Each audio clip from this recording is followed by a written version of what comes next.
Hello future people, welcome to Getting Tabled. I'm Jason the Bruce, and today we're unboxing some Salamanders.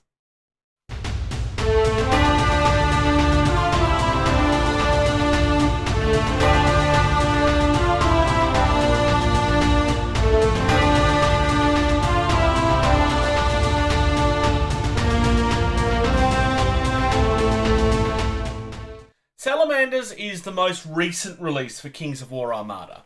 And I should probably point out that this doesn't belong to me. This actually belongs to my housemate. It was a birthday present that he received from me. But he's allowing me to do this unboxing, and I'm very grateful. Thank you, Steve. Steve has looked at this and opened this, but I have not looked at this. He boxed it all up for me so that I could look at it fresh. So as we open this, you'll notice there's no plastic and so on and so forth. So this is the Salamanders Starter Fleet, and we're starting with 3 miniatures. Now this is all going to be resin, and obviously we're going to have multiple parts within here. So that's very similar to my Empire of Dust box that I unboxed a few months ago. On the side, we get similar sort of feel, just a picture of one of the ships. And then on the back, we have the usual obligatory, this is what comes in the box. So we'll have some sort of spell card type things. We've got the actual unit cards themselves, and obviously the minis. And then on the last side, something nice and pretty for the shelf. So, we want to go that way. Oh, he's even put the wrapper on. Nice. So, I'm going to put the minis aside for the moment. In the bottom of here, we have the usual tokens. Now, on mine, some of these were ship types and weapon types and stuff. And some of these were characters of like your general and stuff. So you can say where they actually are. That way, if you've got 2 ships of the same, you can dictate which one is which. And then, of course, we have our usual bases, which is all very exciting. So, sprite shift. Targets casting ships or one friendly ship within 8 inches. The target ship may immediately move up to 3 inches, either directly forwards, backwards, or to either side. Okay, so you can kind of shift. So it's a magical power that comes specifically in the box. Salamander spellbook. So yes, I was right. What we were looking at earlier was spells or tokens for them, and one of them will be a character, much like the one that I had previously. And then we have rules for the specific forces.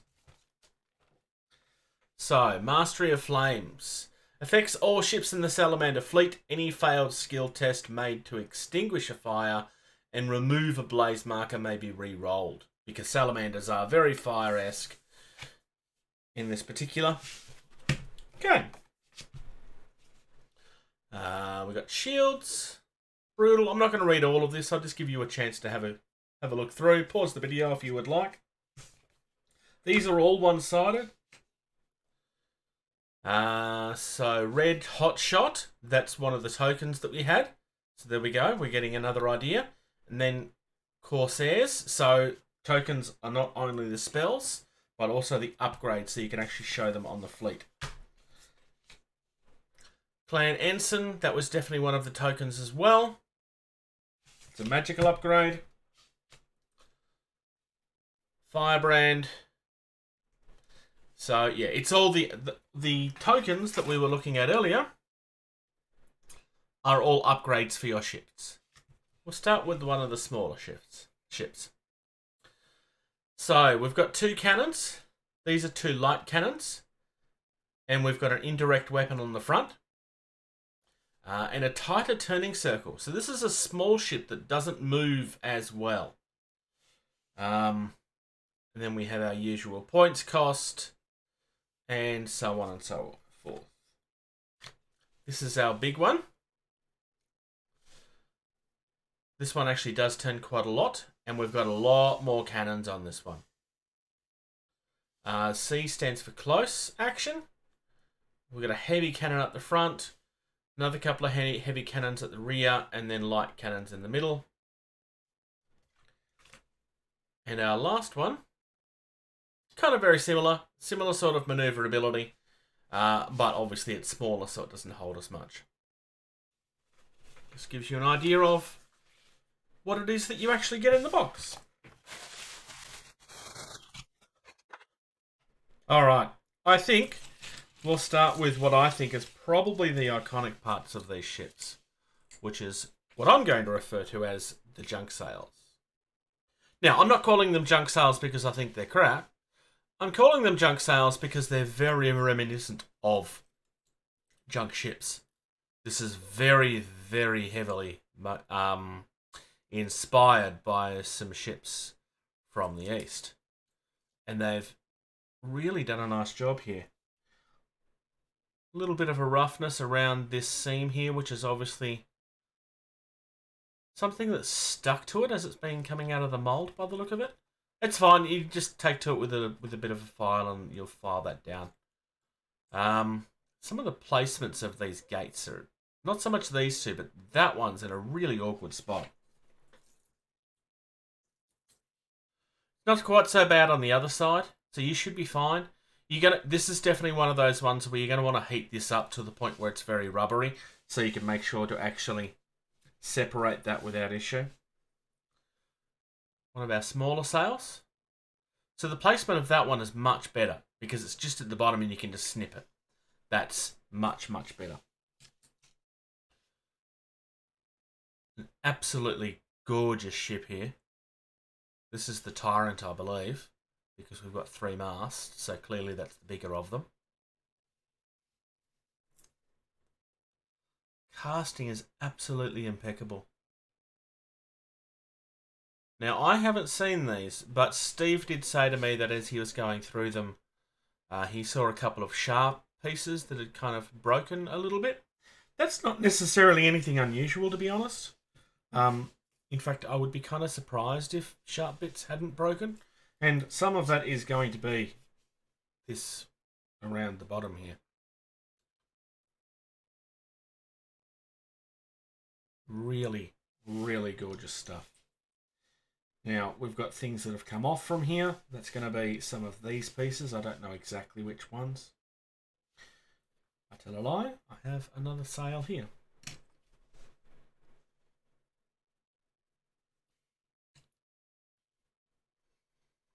So, in order to create depth without causing issues for the mould, a little bit that's going to need to be trimmed there. I don't know exactly which piece this goes on, but basically these are going into the actual ship itself. For example, that's not the right piece, and then the sails go in the top there. It just adds an extra depth, is what's going on with these little platforms.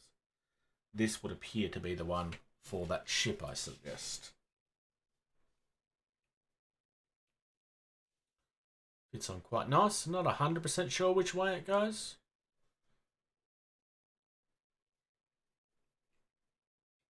I'd have to look at the artwork. But it is quite effective.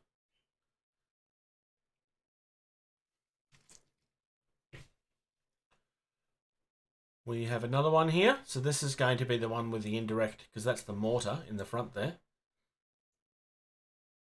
Really, really. This here is going to be some of the really fragile stuff. You can see there's mouldings and so forth that need to be cleaned up. Nothing super problematic. Again, a little bit of cleanup needed.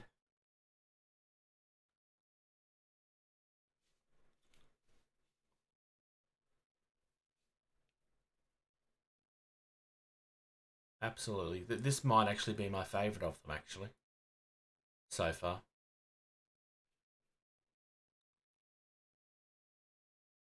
I don't even really know why.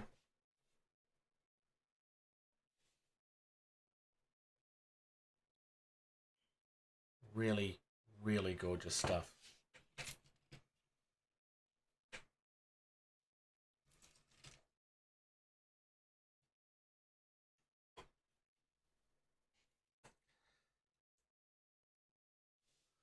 So that one is going to go there. Obviously I can't because it's still connected to the sprue at the moment.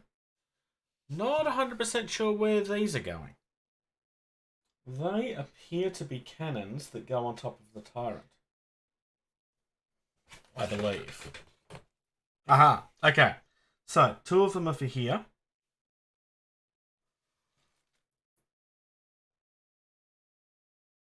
Aha. Third one goes in the front here. So there we go. Needless to say that these ships are really, really nice. This is... The ironic thing is I bought into this with my Empire of Dust towards the end of last year because Steve had been wanting to play this for a while. And I ended up buying my fleet a good 6 months before he started even looking at his. Because he was waiting for the Salamanders, eventually. We've got 3 of us that are in on this now. Myself with the Empire of Dust. A friend of mine, Nathan, has the Dwarves. And now Steve has the Salamanders. Mandy continue to do really nice things. Thank you very much for checking out this video. If you're enjoying the content of this channel, please like and subscribe. If you're in a position to do so, please check out patreon.com/gettingtabled. You receive early access to at least 80% of all videos that we put out, and you get access to the video edition of all of our podcasts the day that they're uploaded. If you'd like to check us out on social media, facebook.com/gettingtabled is the most active. We also have a Discord server. You can email our team at gettingtabled@gmail.com. If you're on either Twitter or Instagram, you can find us at gettingtabled. And until next time,